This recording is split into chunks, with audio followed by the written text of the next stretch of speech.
Hello, banana phone. What's poppin'? Brand new whip just hopped in. I got options. Damn it. Ow. So today's a serious video, I guess.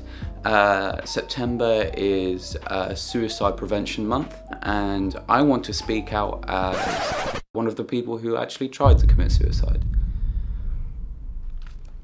So I think the best way for me to explain this is actually to go all the way back to when I was a little kid. So I was a happy little boy growing up. I was a very sensitive little boy, but I was definitely a very happy boy until my life took an unfortunate turn when my dad passed away at 6 years old. It's actually something that I still deal with, which is very interesting. But obviously, you know, people grow up. I grew up, I thought I sort of got past that. Unfortunately, I never did, but I kept on growing up and growing up and growing up. Then, you know, my life started sort of changing, and this sort of sensitivity that I contained within myself was causing all sorts of damages throughout all of my teenage years. You know, I was that wild child that you wouldn't want your child to be friends with, because I was just out of control. I was spiraling out of control. I would do anything and whatever I wanted to try and feel something. And I couldn't quite figure out what I was trying to feel, but I wanted to feel something. I get to about 17 years old, and I felt like my whole world was just crumbling down around me.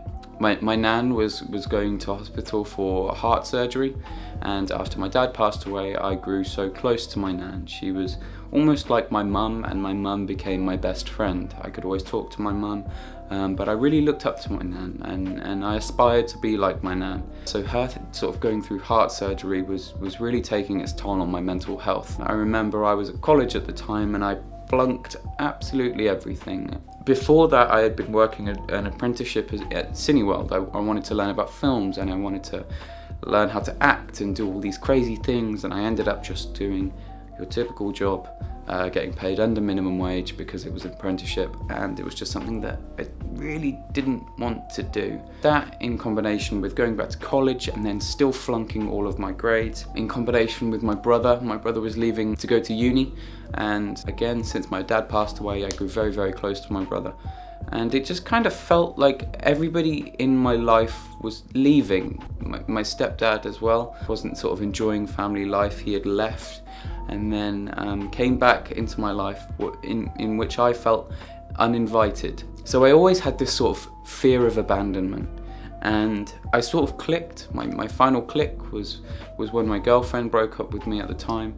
And that was it. I felt like nobody loved me. I didn't feel like I had a purpose. I had no idea why I was on the planet. I was confused, and I was upset, and I was angry, and I couldn't control any of it. And it became too much. So on Mother's Day, 4 years ago, I got in my Peugeot 107, a little black Peugeot 107, and I drove headfirst into a wall, attempting to kill myself. Which is something that I now see that defines me. You know, the fact that I tried to kill myself has always defined me. It's what I've built my life around after. As soon as I hit the wall, I regretted it. I regretted everything that I'd done going up to that moment, and I regretted allowing it to get too much to the point where I felt like I had to take my life. One thing that I do feel very strongly about with suicide is it's really not selfish, and I would love to break that stigma around it being selfish, because it's not.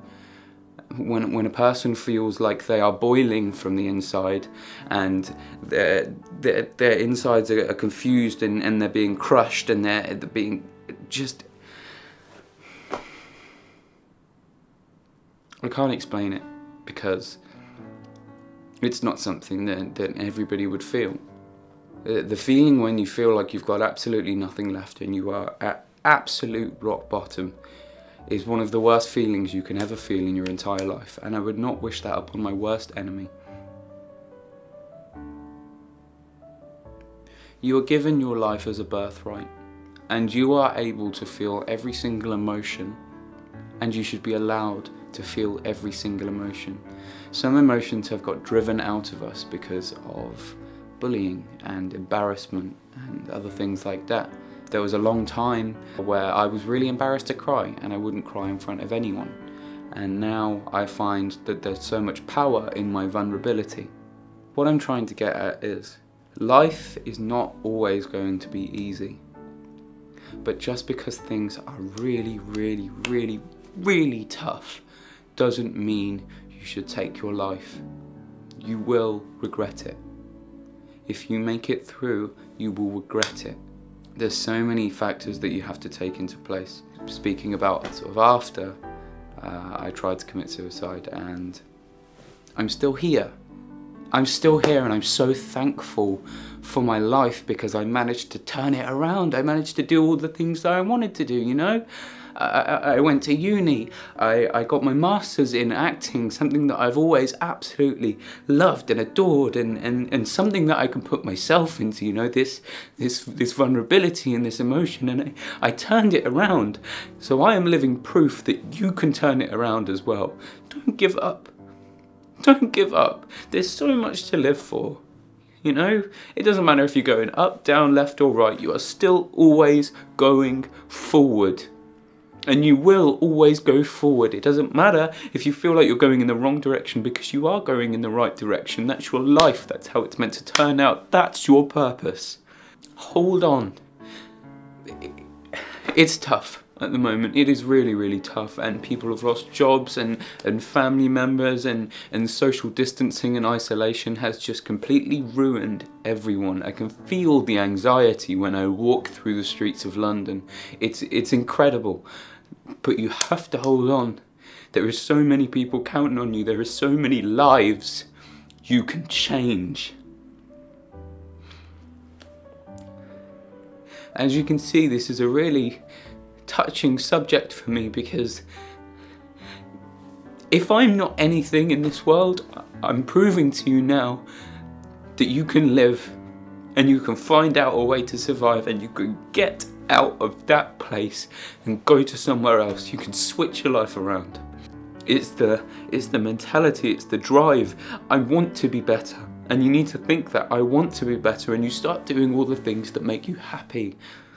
And then all of a sudden, you have so much more dopamine in your brain, you start feeling happier. And then you stop with the drugs and the alcohol, and you start going back towards your mind state and your mental state, and then all of a sudden things start getting easier and easier and easier, and you will find yourself fly. So my message to you is, this September, please send a message to all your friends and your family and all your loved ones, all the people that you care about, all the people that you don't care about, anyone and everyone. Send a message to them. Check in if they're good. Check in if they are really good. This isn't a sad video. This is a positive video, because I'm alive. Tears are gone. And I'm smiling. I'm smiling because I'm happy to be alive. A few years ago, I didn't want to be here. And I remember very clearly the first time I said, do you know what? I want to be alive again, and I'm happy. And I'm proud to be alive again. I'm proud to finally be me. Big love, everyone. Share the word, you know. Share this with everybody that you can. It's all love. It's all love.